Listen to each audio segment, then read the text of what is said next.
Jeffrey, so glad to see that you're well. Great to see you too, Corey. I'm so happy. It's been a year since we spoke. It's crazy. I know. I can't believe it.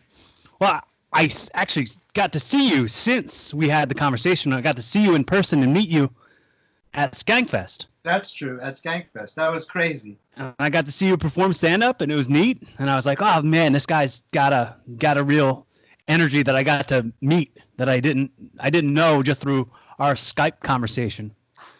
Yeah, Skankfest was crazy. I mean, it's always crazy, but people came over to me from Ireland, from a lot of different countries that knew me, not only from Skankfest, but from Sirius XM and from the Black Phillip show. Mm-hmm. And I actually took pictures with, Patrice has been gone for about 8 years now. Mm-hmm. That show that we did a show on XM radio. It was before it joined with Sirius, called the Black Phillip Show, because Patrice was the Black Dr. Phil. Yeah, I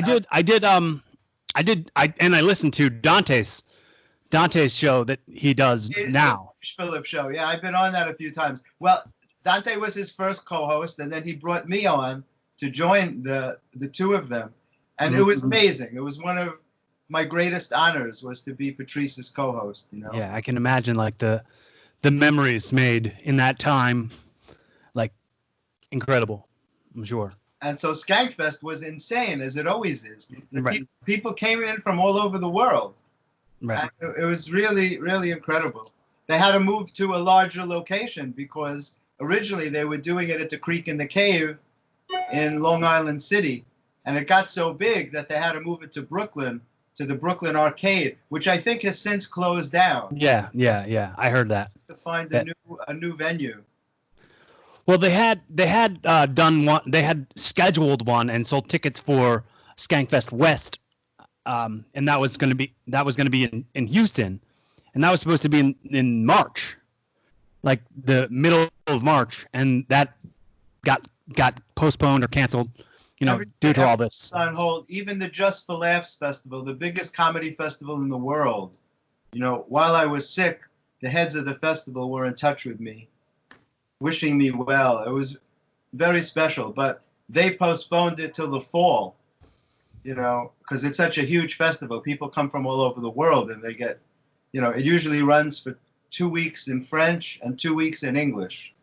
But they postponed it till the fall, and hopefully people will be ready by then. Nobody knows, we're in a crazy place right now. Nobody knows what's happening. I think I've told you this already, but you know how important it is for me to have things said on the record. How important it is for me to have this platform. How important it is for me to communicate and be sincere and be genuine in what I want to say. So, what I want to say is, dude, I'm very happy that I'm getting this opportunity to talk to you. It makes you remember Chris Cotton?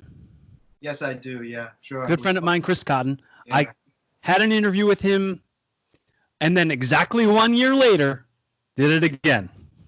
So now, it makes sense to me now to be able to go back and listen to those episodes, and for me on the record to be able to have told my great friend how much I saw him as a superstar. Yeah, I'm just saying, I don't want to follow that pattern. No, for sure. For sure, I don't. I don't either. I don't want that either. But I thought he was a legend in the comedy industry before anybody knew who he was. Mm-hmm. And you are a legend in the comedy industry, and I'm so pleased to have these on the record conversations with you where I can tell you this, and I also want to let you have this platform for this moment, because I think I was inconsiderate and just I didn't know anything going on with you, so I just saw that picture of you in the hospital and I was texting you for you to give me the whole story when I didn't even go back and so this is another part of me going the effort is the currency. So I should have read all that before I started texting you and saying what's up.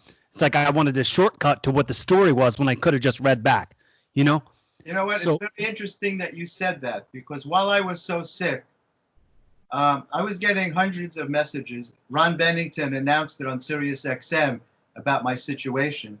And a lot of people, I guess people don't realize that you can't answer back when you're so sick. I'm laying there in the hospital, and people are saying, like, they're asking me my symptoms. They're asking me like questions that I could have answered if I was well. And also, I wrote that long thing after I got home, because in the hospital, I was too weak to do anything. right.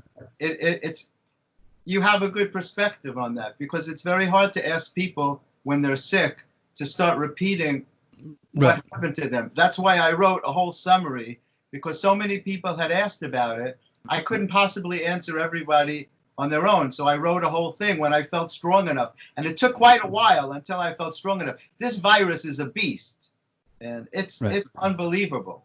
So I did want to give you the opportunity and the platform, my platform, to really kind of break down what the last few weeks, months have been for you, and speak your heart, speak your truth. You don't have to type everything out. You just say it, and I'm here to listen. It's been 7 weeks. Yeah. And it's just the last couple of days that I'm feeling close to being back to myself. I'm still getting little things. It's a very, very tricky disease. But I got sick around March 11th. And a few days before that, people already knew about the virus. And people were wary, but there were no warnings about social distancing. But people were already taking that into consideration. I was trying to kind of lead my life the way I had been.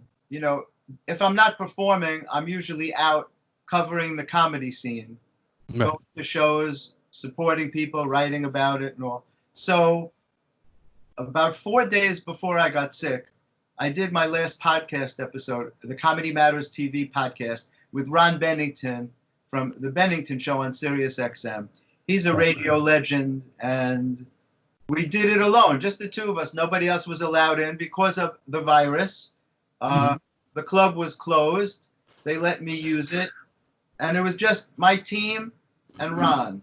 And I remember us wishing each other well, that we stayed safe and all. And it was a really funny episode. It was really great.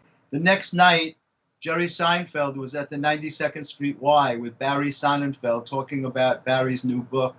I went to see that. The auditorium was packed, like there was no virus at all. Everybody was sitting right next to each other. And then the night before I got sick, I was supposed to go to 2 shows. Upright Citizens Brigade had a show early, and then National Lampoon, who was fairly new in New York, was doing a new show. And they were kind enough to call me personally and invite me, and I decided I wanted to go. And I thought maybe I won't go to the UCB show, because those are usually pretty crowded. And it got canceled anyway, so it kind of made my choice easier for me. I didn't go. But I did go to the National Lampoon show. And I showed up. I got there too early. I got there about 45 minutes early. And I used that time to go food shopping. And I don't know what made me do that. Sometimes you're guided without knowing. Because I wouldn't have had an opportunity to go shopping after that, because the next day was when I got sick. And I loaded up on food. There was a Trader Joe's nearby. And I bought a ton of stuff.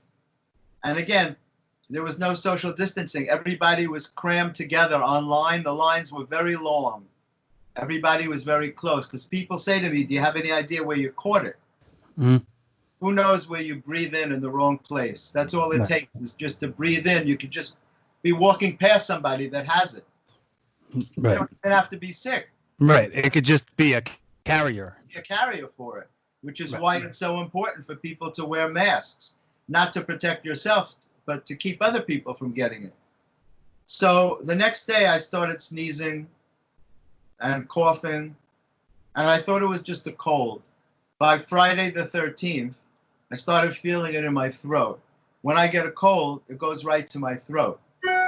So I always keep Z-Pak in the house, because that knocks it out for me. I can't wait to call a doctor and wait for a prescription, because by that time my throat is really bad. So I keep it in the house. And luckily, I had 2 courses of it. It's usually a 5-day dose. But I had 2 courses of it, and I wound up taking it for 10 days. And I really think that contributed to saving my life, because it kept my lungs clear. I had every symptom except shortness of breath. You know, when they finally diagnosed me with double pneumonia, like I had everything. I went through 14 days of torture at home. I was sick for 14 days. And I kept thinking, this has to go away. Tomorrow I have to get better. I never heard of a virus that would go so long. You have a cold, it's a few days. You have a flu, 5-6 days. One day after the next, nauseous from morning to night, full body pain, headaches that didn't stop. Usually when you're nauseous, you can throw up and it goes away. With this, I couldn't throw up. It didn't let me throw up. I just stayed nauseous. I had night sweats where the sheets were soaked, and usually when you have that, the fever leaves. But with this, you get the night sweats, and then the fever comes back again.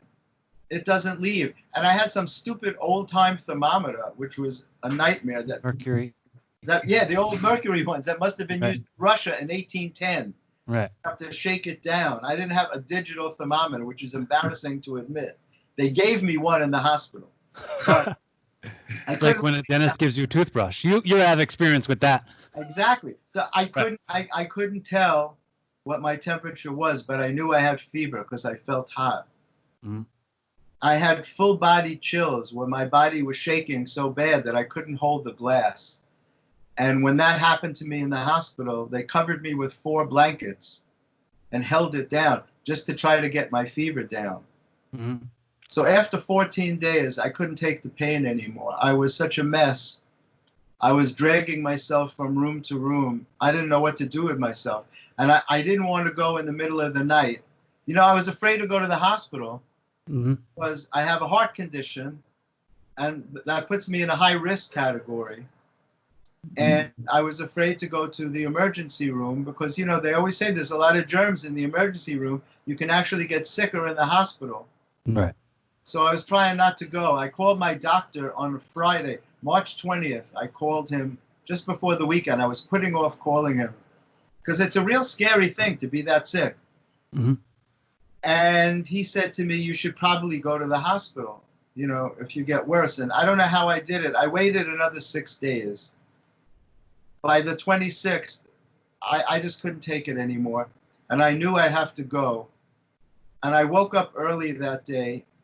And, you know, I had been dressed to go out of the house for like 2 weeks. Right. And I'm thinking, well, you have to get dressed to go to the hospital, but you got to wear stuff that's easy to take off because they got to take blood. They got to take vital signs. So not your regular sharp dress. Exactly. I had to start figuring out in my confused, feverish mind, I'm thinking, what am I going to wear to the hospital? How does your reputation as a sharp-dressed man hold up when you're in the hospital with coronavirus? There's no vanity, man. You can't. Right. Good. Right. Nobody looks good in the hospital, and no one expects you to. There's no one judging you. But wait till so not like no scarf for me, you know. Like I put on. First, I dragged myself to the shower, hoping that would make me feel better. Because often a shower makes you feel better, you know. Mm-hmm. It didn't do anything. It was like an extra burden that I had to dry myself and dry my hair. And it was horrible. So I put on track pants and sneakers and a T-shirt and a hoodie and a sport jacket that had pockets so I could take my medical ID and some cash and stuff. And I even put on cologne, Corey. Can you believe that? I can absolutely believe it, Jeff. Absolutely believe it. That's how confused I was, man. I sprayed cologne on myself, and I'm like, who would I expect to meet? At least you didn't spray it in your mouth. No. That's the one thing I didn't do. And then I realized, and I got to take a bag with me. You don't just go to the hospital with nothing. You got to bring stuff. And I couldn't think of what to bring. I was so confused and really scared. Yeah. I'm really nervous because I have to call 911 within the next few minutes. I couldn't call them until I was packed because I didn't know how quickly they'd show up. Right. Well, it's also like, how quick I don't have experience with this, but how quick does like an ambulance or emergency show up in New York City?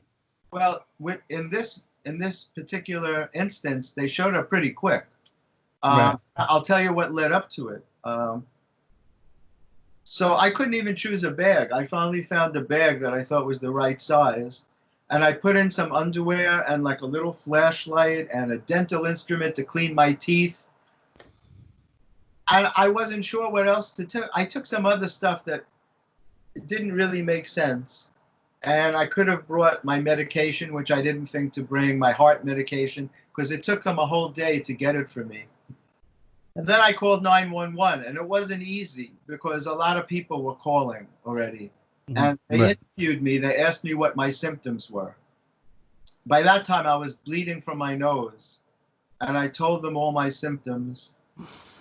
But I wasn't short of breath. But they sent an ambulance for me anyway, based on what I told them. And as I recall, they got here pretty quickly, and 2 guys showed up outside my door. I told them I'm leaving my door unlocked in case anything happens and I can't get to the door. So they came with this huge stretcher, and they were very impressed that I could get on it on my own, because they said most people can't walk to the stretcher. They have to carry them. I'm like, no, I'm all right, man. I got up on the stretcher, and they strapped me in. But this one guy, they were both very nice guys, but this one guy in particular, I wish I had his name and had to contact him. He took my hand and he said to me, don't worry, you're going to be okay. And he said, of all the sick people I've transported already, and I've seen a lot of them, you have the best physical presentation of anyone that I've seen. And that meant a lot to me, man. At any moment, especially when you're ill, that's the first thing you want to hear. You want to be that you're going to be okay, because actions and thoughts and words all lead up to like how you adapt. Well, it's so comforting. I can't even begin to describe it. A simple thing like that means so much. People don't realize what that means. Internally, you're in a panic. You know, I always try to stay calm and centered from my spiritual training. I'm always, I try not to show. But inside, I'm really scared because I don't know what's happening to me, and now I got to go to the hospital. Who knows what's there? I'm scared hearing it. I'm scared for you hearing it. It's crazy. So they strap me in the stretcher, and they get me in the freight elevator. I live in a big building. And they wheel me through the lobby, and I yell out to the doorman, tell the super that I'm going, because the super had been very helpful to me. He tried to bring me some supplies that I needed a few days before I went to the hospital. Very kind, really very special. And they put me in the ambulance, and I asked to go to a hospital where my cardiologist was, and they said, that's too far away. We're taking you to NYU Langone, which happened to be a great choice, because I used to teach at NYU for 12 years. And it turned out that they were doing research on that drug Plaquenil that a lot of people say is very helpful in dealing with this, because a lot of hospitals didn't even have that drug. And I didn't know that they were mixing it with Z-Pak and zinc. So I had already been on Z-Pak for 10 days. Right. So they get me to the emergency room. And again, I'm able to transfer myself without help to the hospital stretcher. Because once you get there, you got to move. And I'm like, no, I can do it. That's fine. And they were amazed that I could do that. So they checked my temperature. I'm 102.4. And they put me in a cubicle. My favorite radio station. I'm just kidding. They put me in a cubicle. I don't know if you've ever been in an emergency room, but it's kind of scary. There's these little cubicles. They're just separated by a curtain. Right. And there's a woman next to me who's screaming, literally screaming with every exhalation. Every time she lets out a breath with a scream. And did that amp the fear level up a bit? Yeah, sure, of course, but I had to flip it in my mind because it was driving me crazy. And then I had to think to myself, how scared and how sick she must be. Right. In order to be in that state. And so try not to judge. And then that famous perspective that you have where you're like, I'm grateful that I'm not that bad. Exactly. And look. I had to do that in my head. I had to flip my thought. Because it's very easy to get caught up in it and panic. And so there's a lot of traffic. There's a lot of people going back and forth. And it takes a while for people to come in and see you. By that time, you know how blood pressure, they say, is like 120 over 80 is normal. Right. My 80 had dropped to 42. And it was really scary. My blood That's pressure was so low mhm. that they couldn't get into a vein. It was really hard for them to start an IV. They had to go in through my hand and my wrist, and then they switched it into my hand, which is not comfortable, but there's nothing comfortable when you're in the hospital.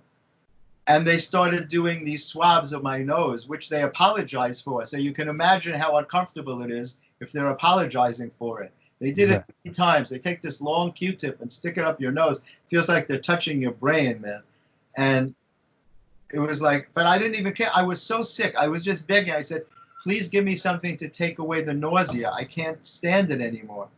I can't take it. They finally gave me a Zofran, which was a pill, but it didn't last too long. They wound up giving me something called Reglan, which they use on cancer patients who are nauseous from the chemo. And then a few hours went by, it seems. They came and they did a chest x-ray of me in the bed and an ultrasound of my lungs. And a pulmonary specialist came to see me, and he told me that I had double pneumonia, COVID double pneumonia, which kind of, it really shocked me. I knew I had to have the virus. Once you hear the words, it's a different story. It's It's a scary thing, man. right. To know that you have fluid in your lungs. Mm-hmm. So they put the oxygen thing on me, which they kept on till the next day. And they were actually debating whether to send me home or not. And again, I begged them. I said, please, I can't do this alone. I live by myself. My kids are far away. I don't have anybody. I can't do it. I'm not strong enough. I can't stand it anymore. And they wound up keeping me. A couple hours later, it seems. I can't judge how many hours went by, but sometime that afternoon, they said, we have a room for you. And they took me to this room. It was such a beautiful room, a huge room. I was in isolation, just by myself. I found out afterwards it was a room that they use for cancer patients. Mm-hmm. But they moved all the cancer patients to a different area and they set up a COVID wing. Mm-hmm. And because they needed rooms where you could isolate people. And the room was very big and it had a like huge picturesque windows with a view of the East River with boats going by, and one whole wall had a television that took up the whole wall. Wow. And you had to use that TV to order food, to change the lighting or the shades or whatever. And nobody knew how to work it. We figured it out, but nobody knew how to work it because they were taking nurses from other floors because they were so overrun with patients. And they were taking people from other parts of the hospital to fill in. Right. Everybody, I can't tell you how kind everybody was on the staff. Everybody was amazing. There were nurses that took the time to hold my hand and tell me that I'd be okay. The first thing they did, they took off my sneakers and my socks and they gave me a hospital robe to put on. And again, they were amazed that I could stand up and put it on. I had already missed lunch, so they went out of their way to get me a meal so I could eat because I was feeling so sick and I didn't know if it was from being empty.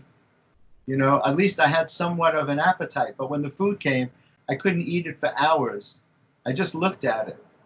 It was like a crazy thing.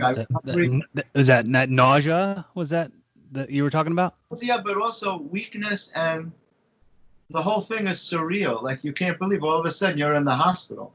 It's a very strange thing. And so actually, you know, they always say hospital food is horrible. The hospital food was great. It was amazing. They would serve me salmon and potatoes and like real full meals, that lemon ices and apples. And, like craft services? Like yeah, craft service. it was pretty amazing. And I had a big private bathroom.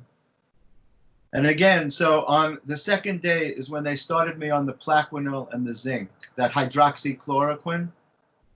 Mm-hmm. They gave me a double dose in the morning and a double dose in the evening. And they took out my oxygen to see how I would do on my own. And I was 95 to 96% breathing on my own, which they said was amazing. Right. So they took the oxygen out of my nose and they just started nursing me back to health. And on the second day, they told me on the next day they would probably have to move me. And I'm like, why would you have to move me? I'm just getting comfortable here. you know, because it's like scary every time they're going to take you someplace else, man. Yeah, because it's uncertainty. It's just you're just staring right into the face of uncertainty. Exactly. So I was just getting comfortable, and they're like, well, we need this room for sicker people, and we need you to have physical therapy, and you can't get it here. We need to send you to a different part of the hospital. So I couldn't argue. The next day, they come for me. By the way, they were covering me with ice packs to bring down my fever. They put ice packs on my head. They put ice packs under my arms, which you would think would be uncomfortable, ice packs under your arms. It wasn't at all. It felt amazing. It was like a spa. Yeah, and they put ice packs on my legs. And when they brought my temperature down to 98, it brought tears to my eyes. I couldn't believe it. I started feeling somewhat normal when the nausea was gone and the pounding in my head was gone. It was an amazing feeling. So the next day, they called transport and they wheeled me out. I had to transfer beds again. They couldn't take my bed. I had to get onto this other bed. And they took me to a different part of the hospital. And that was kind of a nightmare because they put me in a room with 3 other very sick men, all of them sick with the COVID virus. And that was horrible. I had never shared a room with people before. Not that I spent a lot of time in hospitals, but when I had the heart attack, I was by myself for most of the time. They brought in someone else, but it was a much bigger room. Right. It didn't feel like there was an imposition. But with this, it was horrible. The man in the bed next to me was a very old Chinese man who couldn't speak English, and he was choking on his saliva. I thought he was dying. I was so scared. I called the nurse on his behalf. Plus, he was coughing constantly, and he's right next to me. And I'm thinking, I'm only here 2 days already. I'm probably very susceptible. I was really nervous that I'd get even sicker, but there was no place to put me. Every room was taken. And then across from me was a guy who couldn't stop throwing up constantly. And then in the other bed was this man who he had to be rushed to be put on a ventilator. His oxygen suddenly dropped from 90 to 83, which they say is very common with this virus. You could be okay 1 minute and all of a sudden you go like that. So they had to send in a team, which is very upsetting. You're seeing them like racing in to save this guy and rushing him down to ICU to be put on a ventilator. And we're all sharing one small bathroom, which was horrible. It's such a like a drastic change from what you had just had. Well, yeah, in the other room I had this big thing, a big private bathroom with a shower and just a sink, and just nice. Mm-hmm. Nice, like a hotel, you know? And so here, it was terrible.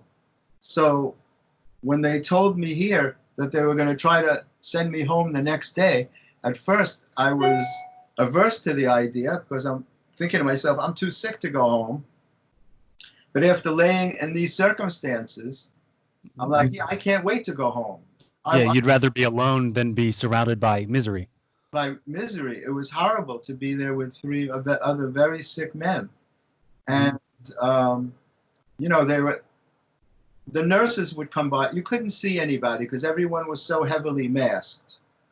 You know, shields, and once in a while they'd write their name on their shield, but you can't really recognize anybody. They were very attentive, let's say that. They were very kind. Sometimes, though, it would take hours for somebody to come if you needed a nurse because they were that busy. You'd press a button, somebody would answer you on an intercom, what do you need? Because you couldn't tell them once they were in the room. They had to bring it because once they left, they couldn't come back. So they told me they wanted to discharge me the next day by noon. And by 2 o'clock, when they had brought me lunch, I realized I wasn't going home by noon. So I asked this doctor, I said, am I going home? And he said, I signed the papers myself early this morning, but they're so busy that it's taking a long time to get discharged. So finally at 3:25, an ambulance crew came and they said, we're here to pick you up by 3:30. And I got dressed faster than I've ever gotten dressed in my life. Yeah. You know what? I wanted to add, my first day, they were so overrun, I didn't have a pillow for my bed. They took like a rough blanket and they rolled it up to be used as a pillow, and it slipped down and it caused the worst rash. They actually took pictures of my back. They couldn't believe what a rash I had. They weren't sure if it was from medication or if it was from this pillow, this so-called pillow. But when the second day, I got pillows, and I brought my pillow to the new room, and they actually had pillows there. So I wound up with 3 pillows, which was so I could elevate my feet, because my feet were swelling too. That was another crazy thing. Right. So anyway, the ambulance comes and they strap me in, and I don't know why they did this. They strapped my arms down so I couldn't move. Usually they let you keep your arms free in case you have to adjust your glasses or your mask or something. They strapped my arms down. They wrapped me in sheets like a mummy. It was crazy. I said, just unwrap my face so they don't think I passed away, you know? It was like scary. They put 2 masks on me, a mask with a shield and another mask under it. And they drove me home, and there was no traffic, so we got home pretty quickly. And they took me up to my apartment, and they carried my bags in for me. By that time, I had 2 bags, because the hospital gave me a bag of stuff also. And they put my clothes in that, you know. And when they came into my place and they saw all the pictures of the comedians, they actually wound up hanging out for about 20 minutes, asking me questions about all the different comedians, you know, until I'm too tired to talk anymore because I was exhausted. I put those 2 bags down, and those 2 bags stayed in that place for the next 3 weeks, maybe more. I couldn't put things away. I have like PTSD. Yeah. I couldn't even look at the stuff. I just left it and walked around it. Everything, my place was just a mess for weeks. I just couldn't touch anything. I'm sleeping on the other side of my bed because I did a laundry. It was so huge. I had to disinfect all the clothes that I had been wearing while I was sick, plus the bedding. My super had given me a can of Lysol, so I sprayed everything. Then I had to wash it in like the hottest water. It's the only time I left my apartment was to go to the laundry room this past weekend. And I put 2 masks and gloves. My building's very strict. Everybody's wearing masks and gloves. The doormen are masked. Their concierge place where they sit is roped off with caution tape. You can't get near it, about 6 feet away. So everybody around here is really taking a lot of precautions. And so since I got home, I developed pleurisy, which they said is kind of common with pneumonia, where every time I took a breath, I got a sharp pain in my back and my shoulder. But I went back on Z-Pak, and that seemed to get rid of that. And it's been a very tricky recovery. It's been 7 weeks. And just yesterday, or the day before, I started feeling well enough to do podcasts. I went on Sirius XM with Ron Bennington, and I did the Comedy Cellar podcast. And when I talk for about an hour, I cough a lot afterwards.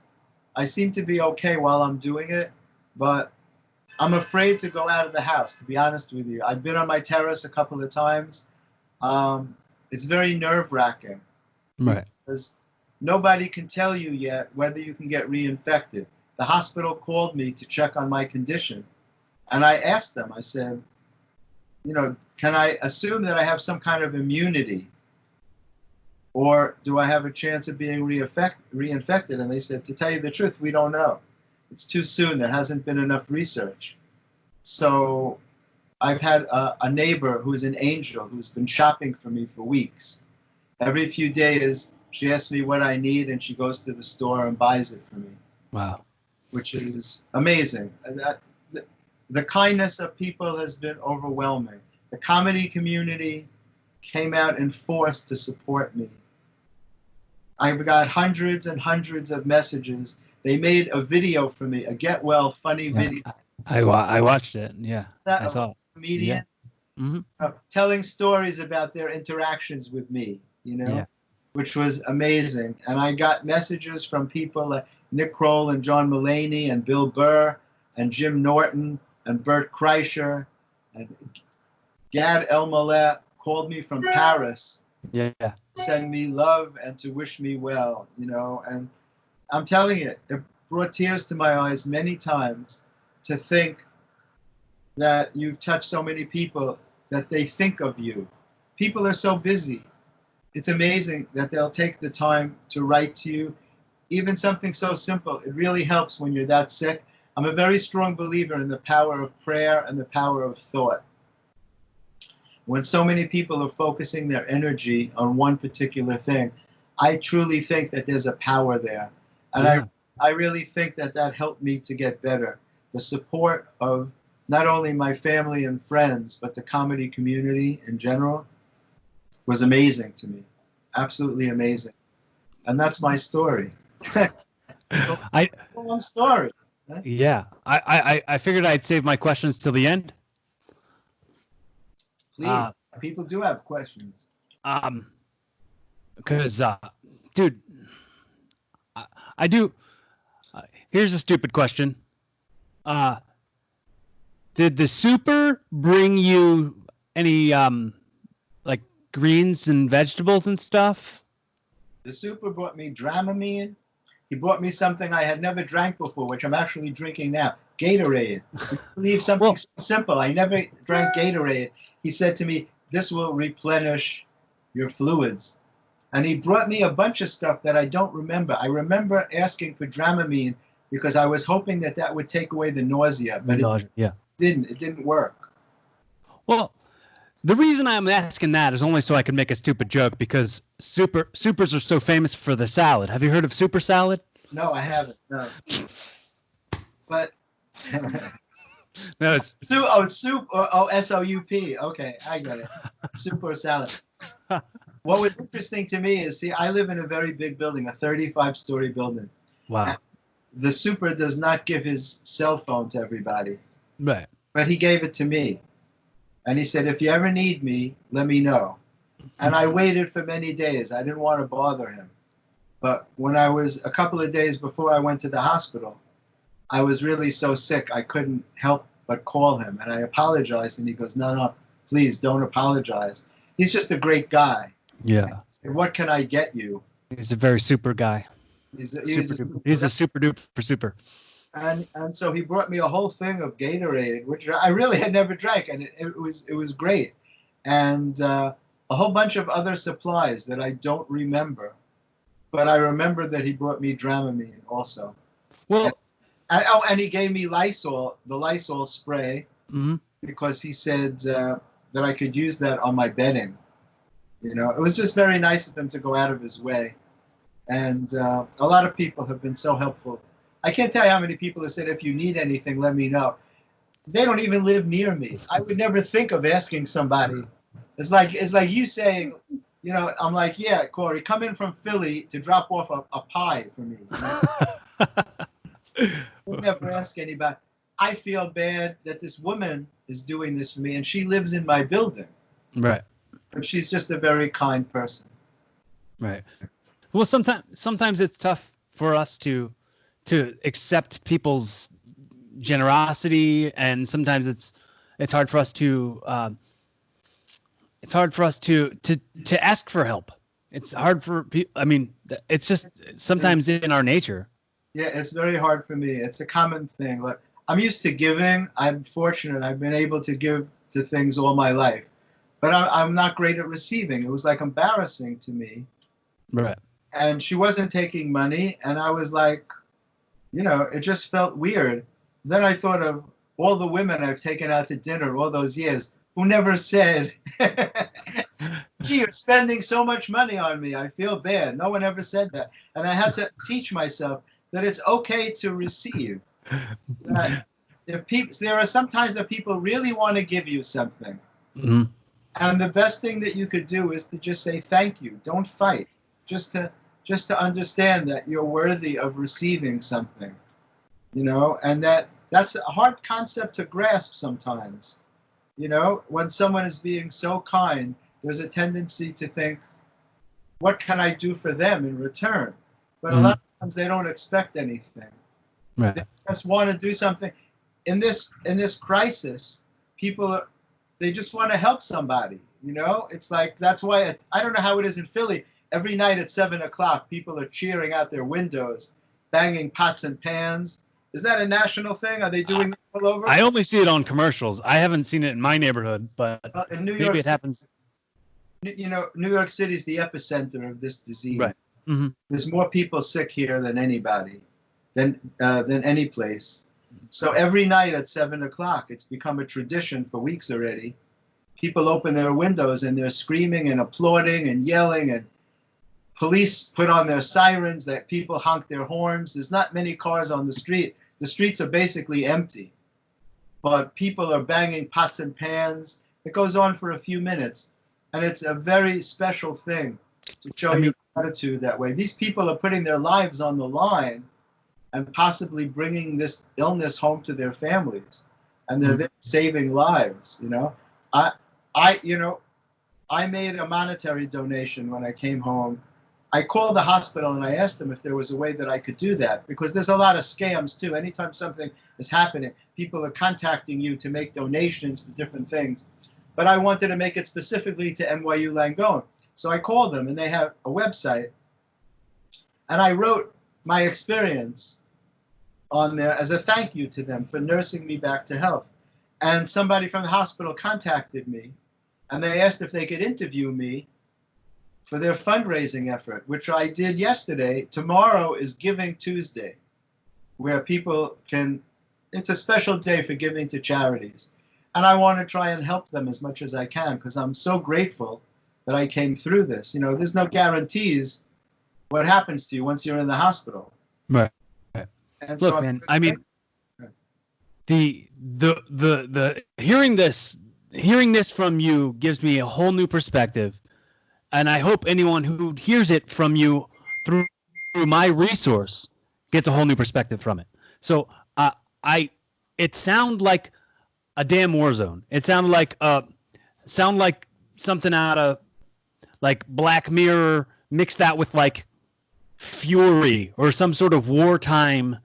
Yeah, you can't epic. Picture it, but that's what the doctors and nurses are comparing it to, that it's like a wartime thing. Yeah. And I feel like I have PTSD, and I did a podcast with a physician from Colorado who also said that he feels like he has PTSD. There's absolutely no way you can't have PTSD. Like, you do. That's it. Like, there's no, now I feel like I might. You absolutely do. That's traumatic. Yeah, I think it affects people going through such a trauma. Right. When you don't know what's going to happen to you. There's so much up in the air. You just really don't know what your condition is and what's going to happen and how sick you can get, and you know, if the medication's going to work. When they started me on that Plaquenil, I started feeling better. You know, now there's people saying that that thing doesn't work. It seemed to work for me. You know, that's what they gave me. They gave me Plaquenil and zinc, and they gave me some to take home, to take for another 3 days. And I was so glad to have it. And I don't care if it's a placebo effect or whatever, but I was very, very sick, and I feel better. So, you know, to me, I think it works. Who knows, you know? Well, I think that there's certain, and not to take away from anybody else who's suffering at all, but I think that there's a certain like mindset. Yeah. There's a certain mindset that as far as what your attitude how your attitude will affect the outcome of your situation, no matter what your situation is. But your mindset, from what I can tell, every time I've ever talked to you, has always been like, we're gonna be inside of joy, and the joy is going to help. You know, you're gonna enjoy life, and that's gonna help you through any struggles that you have. It's so interesting how you understand me, Corey, because we have a lot of similarities, because you're there. In order to understand that, you have to be that kind of person. I try to live in a very positive framework.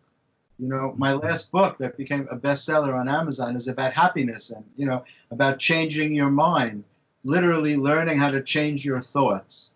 You know, it's called Healing Your Heart by Changing Your Mind, a spiritual and humorous approach to achieving happiness. Right. So the whole time I'm there, I'm trying to work on my thought process to try It's to... the one with the dog doing the yoga on the cover, right? Yes. You can see it. Yeah. The dog in lotus position. Yeah. So I'm working the whole time. You know, you have to practice what you preach. You can't just talk the talk. You got to walk the walk. And it's easy to do when everything's going great. It's important to do it when things feel like they're not going so well. So it's a constant effort. I have to work on my mind and my thoughts to try to stay positive, because it's very easy to go into a negative space. Yeah. So I'm joking all the time, and I'm joking with the nurses, and, you know, every once in a while, one would stop for a moment and talk to me about the insanity that was going on. And we would share something real, like, hey, this is like a science fiction movie, right? Except that it's real. You know, they would just stop, and they would connect with me on a personal basis. And I really appreciated that. We only got to see doctors like once a day. They'd come in at the end of the day because there were so many patients. They were monitoring us remotely, because we're all hooked up to machines. And the machines, I guess, go to a central station where the doctors would sit and they would review your vital signs and how you were doing. So they'd come in at the end of the day and kind of summarize what your condition was, you know. But the whole thing was incredibly stressful. And I just had to try and stay in my positive frame of mind, telling myself that it's going to be okay, that this is just going to be another weird experience. Yeah, I mean, this is definitely a part of history, but it's also part of your story. It's a part of your life lessons now that you have to hold with you to pass this message on, not only to the people that are going to hear it, but your loved ones, and change perspective on anyone's doubt of it, or anyone's like brushing it off like it's not a big deal. And also, this will help you.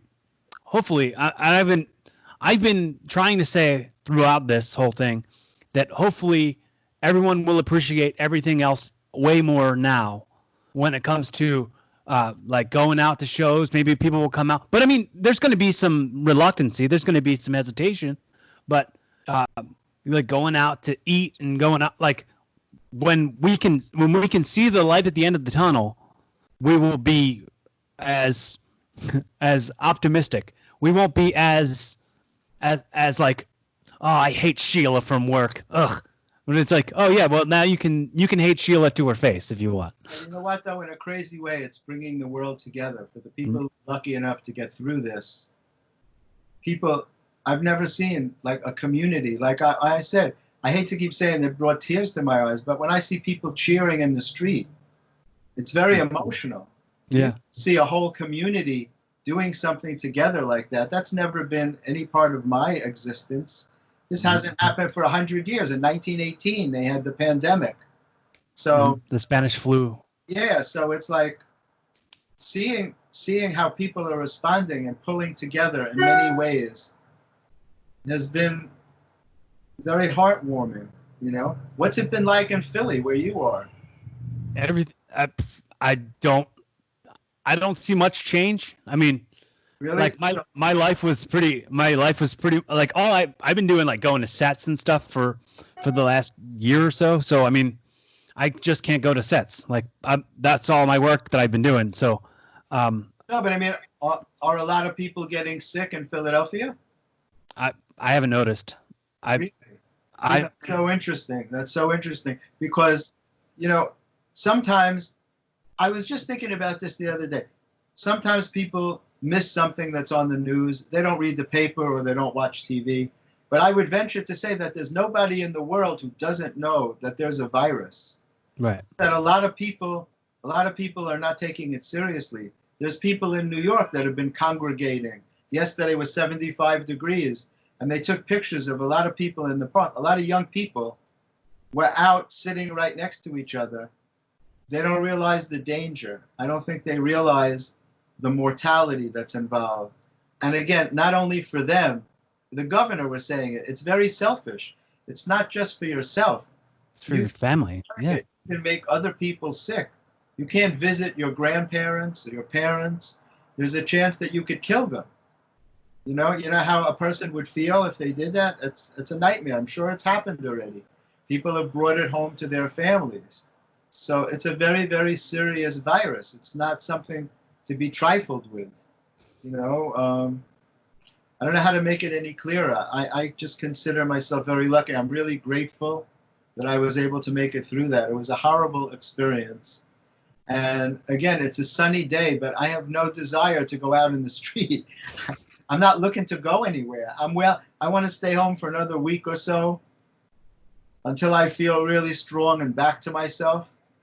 Right. Like I can feel fine for most of the day. Yesterday I felt great all day, but last night I didn't feel so good again. And that's what it does to you. It's like very tricky.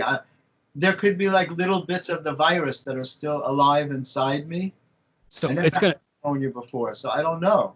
Those experiences that you had are now going to foster some paranoia from now until who knows, Well, you know what? The comedy club owners asked me on the podcast that we did, what would it take for you to come back to the clubs?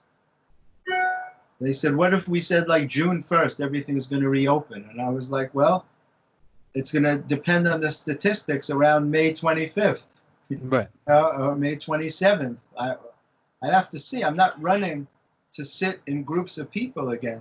I think when things reopen, they're probably going to have to reopen at a different capacity. Yeah. You're going to have to space the tables apart in restaurants and stuff. I don't think a lot of people are going to be wanting to sit right next to each other because doctors have said that there's definitely going to be a second wave of this. That's how viruses go. It's not if, it's when. That when you have a virus like this, it's going to quiet down, and then you're going to get a second wave. And so again, nobody knows if you can get reinfected. That's a scary thought to me, man. Yeah. I don't know. I feel safer being in the house.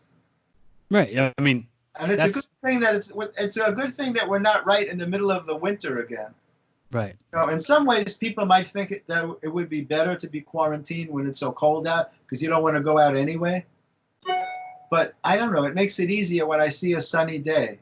If I look out the window and see sunshine, it puts you in a better mood as opposed to those dark, gray, cold, rainy days in the winter when you feel depressed anyway. Yeah. I was going to say I'm thinking that I had a little bit of something. Like, I think it just came in and went out. I'm not comparing at all what happened, but like when you said like you had soaked your bed sheets. Yeah. I did that in February. Like I was in my bed for like 3 days straight and I couldn't move. Well, and you might have had a very mild case of it, either that or you peed in the bed. That's what I thought. But there are some people, there are different strains of this thing too. Mm-hmm. And some people are getting mild symptoms. Mm-hmm. They're getting over it in a few days. So that might have been it. And I don't know what the big deal is with the testing. So what would it mean? So if you went to be tested now and they said you were negative, mm-hmm. How would that really change your life? I don't know what you would do or wouldn't do. I don't know what the big thing, why they're insisting. There are people who have had the thing who still test positive, who don't test negative. And they said, well, that's because some of the dead virus is still in the body. But I don't really understand what you're supposed to do. Since there's no cure for it, what's the difference if they tell you that you're positive? I think everyone should assume that they've been exposed to it. You should lead your life thinking that you've been exposed to it so that you're protecting yourself and other people around you. That's probably a good way to approach the thing. Yeah. Yeah. But you may have had a mild case of it and just got away lucky. I sleep in bed with my girlfriend, so I had to wake her up and I was like, honey, wake up. I need to change the sheets. I may have peed the bed. I'm sorry. Yeah, there's that much sweat. But so has she been okay? She's healthy? She's fine. Yeah, she's totally fine. That's great. That's great. Like um, my cousin was sick, and my sister was sick, and then I was sick, and then all three of us were fine. But had you been seeing each other? Yeah. We rented a cabin in the Poconos. Oh, nice. And we were all together for that, and all three of us were sick, and then we just got over it. Well, there's a good chance, look, maybe you have good genes, and maybe you just got the weakened strain of the virus, which is a blessing, an absolute blessing. Everybody seems to get it to a different degree. Right. Some of the people who passed away seem to only be sick for a very short time. So it's a really, really scary thing, man. I want to say it again, just so it's not understated, how grateful I am that you made it through this. How happy I am that you made it through this. How happy I am that you were able to write me right back just to say something, so I knew that you were, alive and well. Not well, but alive. No, I appreciate that. I really do. Like I said, it means a lot when people are busy, whatever. When someone takes the time to inquire about your well-being, it's a very special thing. And I do that a lot.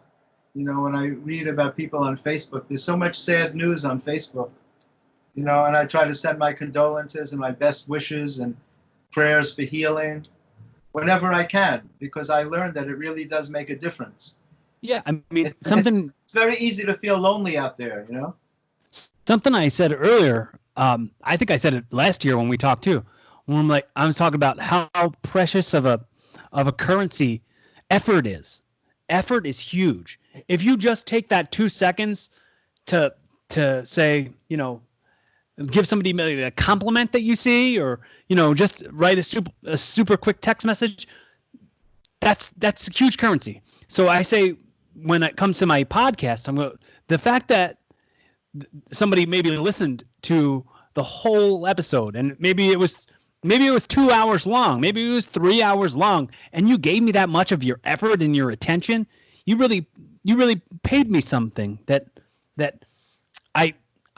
I'm begging for. Us comedians, we have this like, look at me hole. We have this validation that we seek. There's a need that we have. It's right. A need, but there's also, like you said, about appreciating that. Right. Even when people get my book, like if I do a book sale and people come and buy my book and I sign it for them, that I write something different in everybody's book. Right. I don't just sign my name. I write something personal, because I think it's an honor when someone takes the time to buy your book or to indulge themselves in your creativity, to do anything like that. It's something very special about it. And people have said to me, wow, that's really amazing that you would take the time to do that. It's the only way that I would do it. I can't imagine that anyone has ever or would ever accuse you of being anything but all the way genuine. It's very nice. It's very nice of you to say. I hope it comes across that way. Right. Yeah. It does. It very much does. You never seem like you're sycophantic, glad-handed. It's all for the purpose of I'm making a difference on this person who's talking to me or listening to me or reading what I wrote, but I'm for sure not going to just go, Jeffrey Gurian, get out of here. Right? Like, somebody did that to me, a well-known person, and I was so offended. And I said to him, that's what he just wrote his name. I went to his book signing at the Friars Club years ago, and we've been friends for many years. I'm not going to say who it is. And he just signed his name in my book. I'm like, are you kidding? That's what you're going to... And he took it back, and he wrote, to my best friend, something like that. He wrote like something obnoxious, but on purpose. Right. Laughingly wrote that. Because I said, how can you just sign your name? You think that's meaningful? How can you do that, I've been thinking about this a lot, right? I just got new downstairs neighbors, like 2 months ago or something. And they're always yelling at each other, like ridiculously loud yelling at each other. And they have like kids, and they're yelling at the kids. And I'm always thinking, like, every one of these shouting exchanges are memories that are getting made. you don't have to do that to the kids. Exactly. Like, kids remember that. It's hard for kids to grow up in a household where their parents are fighting. My parents hardly ever argued, but when they did, it stayed with me as a young kid. Right. It's gonna stay. It's gonna stay. Very upsetting. Yeah.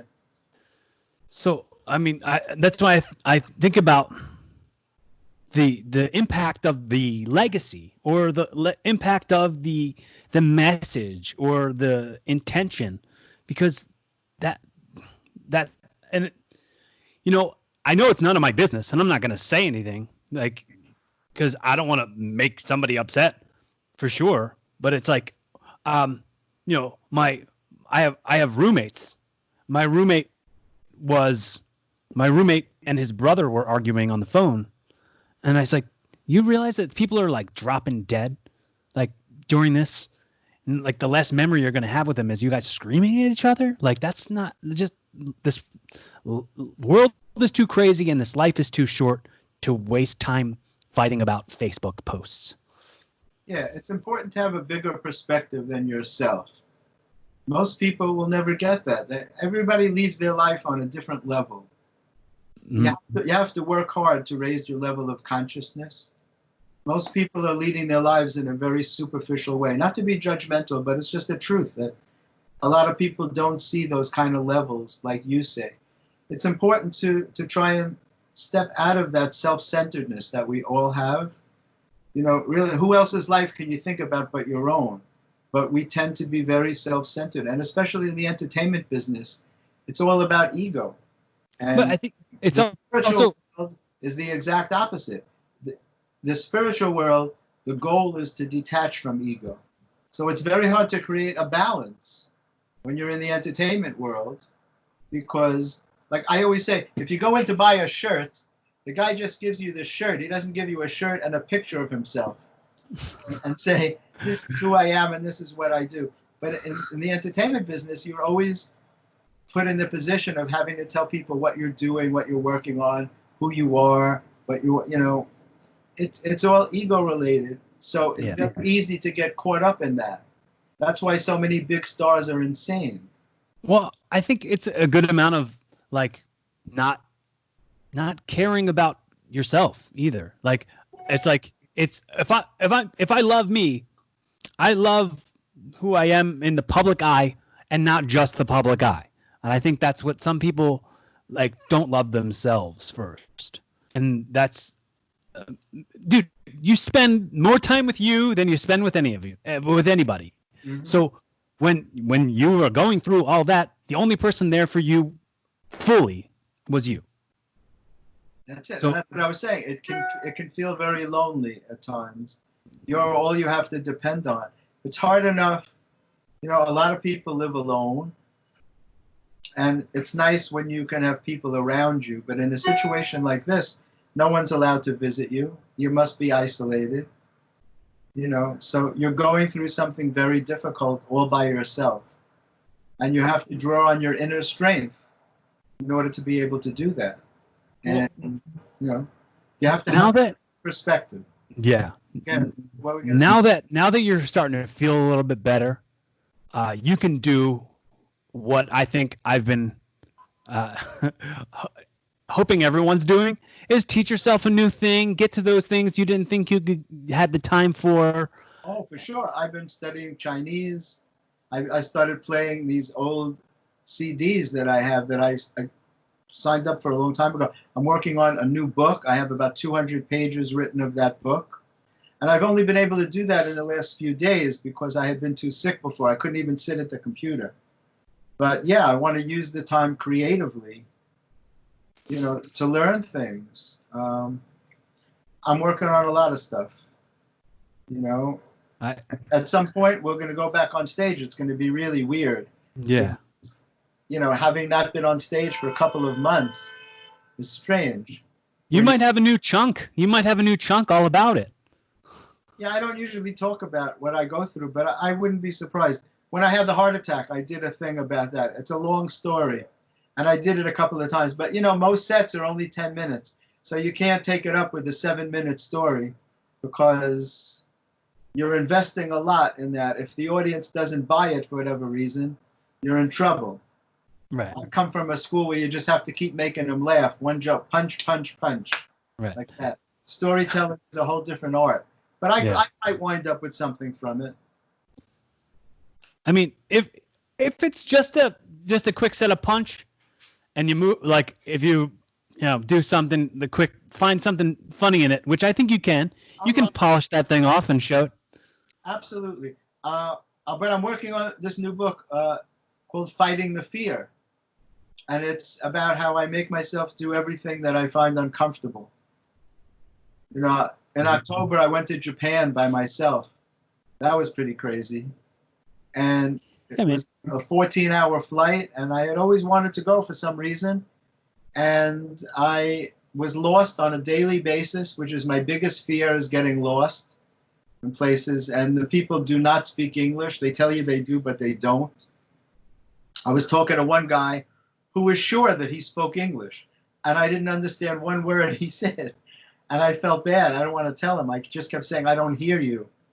But I did it. You know, I went to Europe by myself. I challenge myself constantly to do things that make me nervous. Because if the rest of the world can do it, I feel like I need to be able to do it.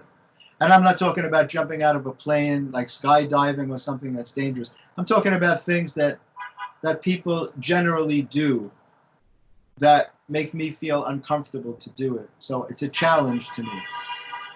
You know, and are you familiar? Okay, well, am I familiar with what? With Chris Cornell? No. Oh, he's a rock singer. Yeah, he's a rock singer, right? Yeah, he was the lead singer of Soundgarden and Audioslave. Yeah, okay. He was one of my favorites. But he's him and the lead singer of Linkin Park were like best friends, and they both like killed themselves 1 year apart from each other. But you just made me think of him. He has a song called "It Doesn't Remind Me," and in the beginning he says, "I walk the streets of Japan till I get lost because it doesn't remind me of anything." That's interesting, and it's very easy to walk the streets of Japan until you get lost. But you know, too many people let fear hold them back from accomplishing their dreams, and that's why I'm working on this book, because everybody has things that they'd like to do, but a lot of people never seem to get around to doing them. And so I think it's, you know, it's a good book to take off from where my last book left off.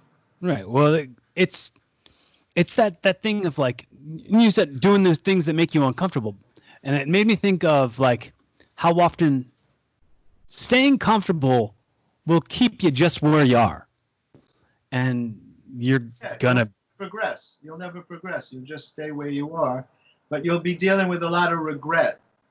Fear is a bully, and it doesn't want you to accomplish anything. It wants you to stay in bed with the covers over your head. And it's very important that you like F you to the bully, and that you stand up to it. That's what kept me off stage for so many years. I didn't have the courage to perform because I had already been writing for a lot of big stars, and people expected me to be funny right away. I felt a lot of pressure. And also because, I don't know if you remember, I used to stutter very badly. A lot of my book is about that. And I want to mention that before we wrap up, because I'm starting to get a little bit hoarse.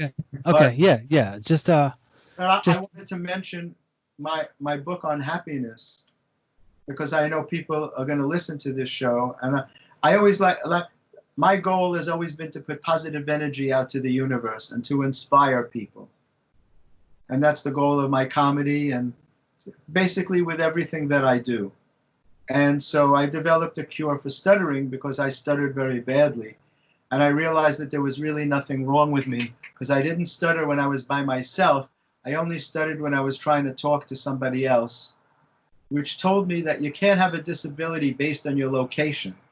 Right? If a man has a limp, he limps in every room of his house. He can't go into a room and close the door and walk perfectly.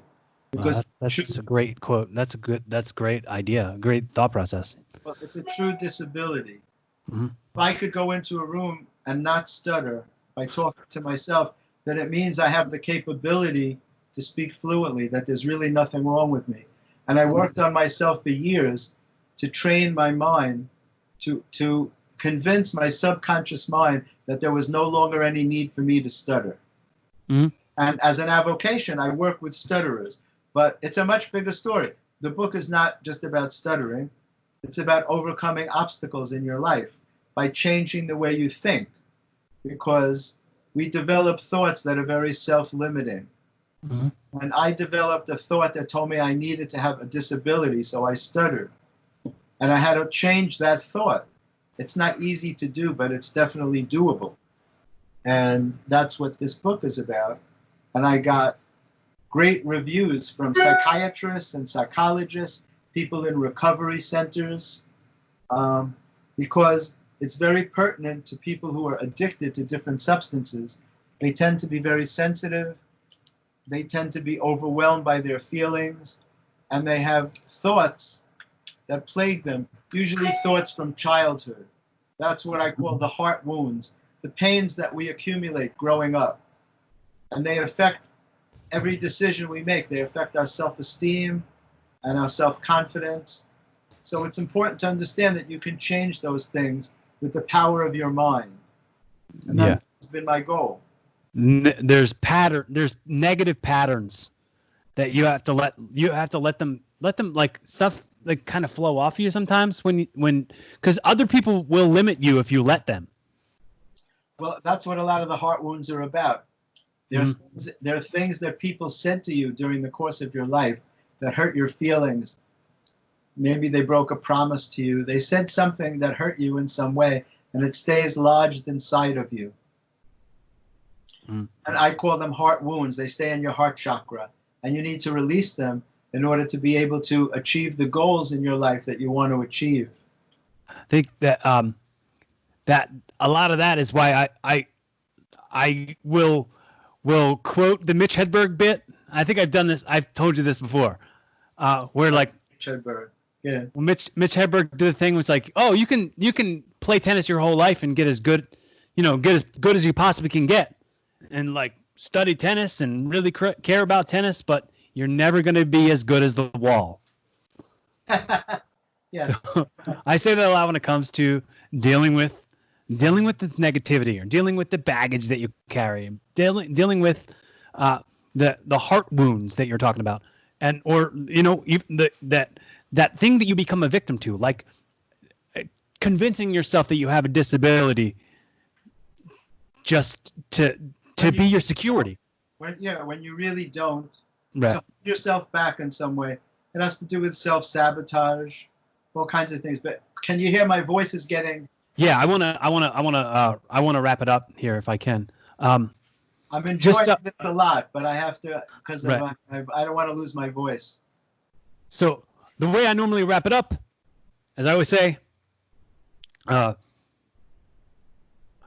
just pretend the show's yours now. Hypothetically, I've gifted the show to you. I think I did this with you last year.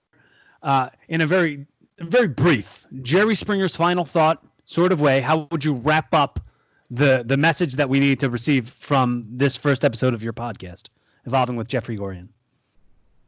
Well, in terms of, most of our talk was about the virus. So take the virus seriously, take the precautions seriously, protect yourself and your families. There's nothing to fool around with. In terms of my general message, it's fight the fear. Do things that you want to do, that you're afraid to do, that other people seem to be able to do easily. If you want to be something and there's only one of that person in the world, then you have a right to doubt yourself. But if you want to be something that millions of other people can do, then you have no right to think that you can't do it. It's reverse egotism. So fight the fear and go out and conquer the things that are holding you back so that you can achieve your goals and be the person that you were meant to be. That's it. Well, that's great. I adore you. I think you know it. I think you know that you and I are connected in a very special way, and I really appreciate all of your time and your effort and your good words and your well in Bohemian Rhapsody, the dad says, "Good thoughts, good words, good deeds." That's you. Thank you, man. Feeling is mutual. I enjoy being on with you, and I wish you well. Stay safe, Corey. Thank you. Thank you so much. Appreciate your effort. Thank you, Jeffrey. See you soon. Bye-bye. Take care. Bye.